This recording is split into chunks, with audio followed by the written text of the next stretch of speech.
एक और इंटरेस्टिंग चीज है रेफरेंस कॉपिंग, जो आप जावास्क्रिप्ट में देखते हो। अगर आपने नोटिस किया हो तो एक ऑब्जेक्ट को जब आप किसी और वेरिएबल को असाइन करते हो तो एक बहुत ही इंटरेस्टिंग चीज होती है, उसी चीज को हम यहाँ देखेंगे। तो जैसे एक ऑब्जेक्ट है पर्सन, अगर हम another person equal to person ऐसा असाइनमेंट कर रहे हैं, तो अब अगर हम अनदर पर्सन में कोई चेंज करते हैं, जैसे अनदर पर्सन डॉट नेम को जैक करते हैं, तो हम देखेंगे कि पर्सन डॉट नेम को अगर हम ट्राई करते हैं तो वो भी जैक रिटर्न करेगा। तो काफी कंफ्यूजिंग है ये चीज। लाइक हमने तो इसको चेंज किया था, लाइक अनदर पर्सन को चेंज किया था और पर्सन चेंज हो गया, तो ऐसा क्यों हुआ?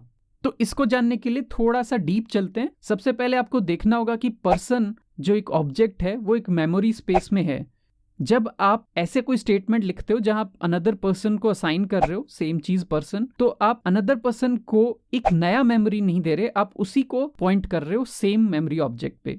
और ऐसी एक और लाइन अगर मैं लिखता हूं other person equal to another person, तो इस केस में भी मैं उसको पॉइंट कर रहा हूं यहाँ पे। तो एक तरह से जावास्क्रिप्ट में अगर आप असाइन करते हो ऑब्जेक्ट एंड एरेज को, एरे भी इसी तरह से एक्ट करता है, तो उस केस में नया मेमोरी स्पेस नहीं एलोकेट होता, सेम को वो पॉइंट करने लग जाते हैं। और इससे काफी प्रॉब्लम्स हो सकती हैं अगर आप ये नहीं जानते। अगर आप जानते तो इसको काफी जगह यूज भी ले सकते हैं। तो एक और तरह से इसको समझते हैं, अगर आप एक पर्सन का एक डिफरेंट मेमोरी स्पेस है, अगर आप अनदर पर्सन को एक ब्लैंक ऑब्जेक्ट बनाते तो उसका भी एक अलग मेमोरी स्पेस होगा। बट अगर सेम ऑब्जेक्ट को असाइन किया जाता है तो वो कॉमन होता है। तो अगर जब आप एम्प्टी ऑब्जेक्ट क्रिएट करते हो तो एक अलग मेमोरी स्पेस ही बनता है। तो ये चीज काफी आपको ध्यान रखनी होगी। तो ऑब्जेक्ट में रेफरेंस असाइनमेंट काफी इंपॉर्टेंट चीज है जो जावास्क्रिप्ट में आपको पता होनी चाहिए। तो मैं यहाँ पे P1 इक्वल टू पर्सन एक ऑब्जेक्ट असाइनमेंट कर रहा हूं। तो अब P1 में अगर आप प्रिंट करके देखेंगे तो वही वैल्यू होगी जो पर्सन ऑब्जेक्ट में है। इसके बाद मैं P1 में कुछ चेंजेस करता हूं, जैसे P1 का नेम मैंने चेंज कर दिया, तो यहाँ पे मैं यूस्टार्ट पुट कर देता हूं।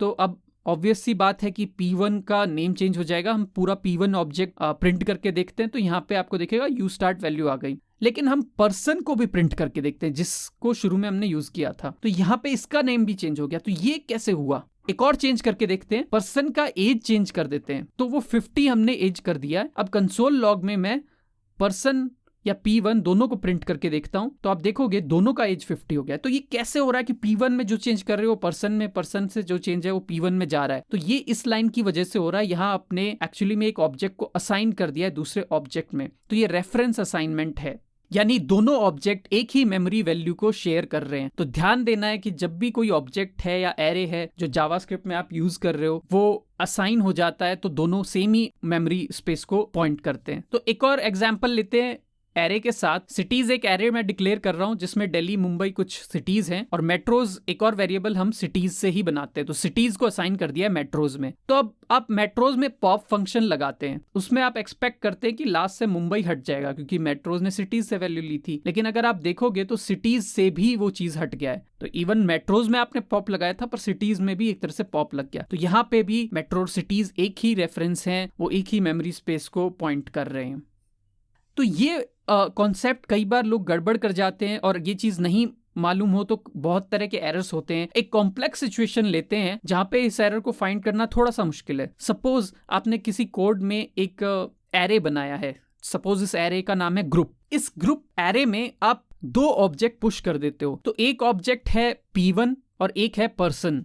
तो सबसे पहले मैं पर्सन को पुश करता हूं और उसके बाद मैं एक पुश स्टेटमेंट में P1 को पुश कर देता हूं। दोनों हमको पता है रेफरेंस सेम है, लेकिन यहां पे अलग दिख रहा है दोनों लाइन में। तो अब आप इस एरे को प्रिंट करके देखते हो तो आपको दिखता है कि दोनों में ऑलमोस्ट सेम ऑब्जेक्ट आए हैं शुरू में। लेकिन हो सकता है अभी आप सोचो कि ये सेम वैल्यू है, बाद में हम इसको चेंज कर सकते हैं। तो अब मैं ग्रुप का 0th एलिमेंट चेंज कर रहा हूं और उसका नेम चेंज करने की कोशिश करता हूं, तो मैं इसको X कर देता हूं। तो अब आप देखोगे कि दोनों ही जगह पे X हो गया है नेम, यानी आपने तो एक इंडेक्स पे चेंज किया था, दूसरे इंडेक्स पे अपने आप चेंज कैसे हो गया? तो ये चीज हो सकती है जब आप पुश करते वक्त ध्यान ना दें और सेम ही रेफरेंस को बार बार कॉपी करके पुश कर दें।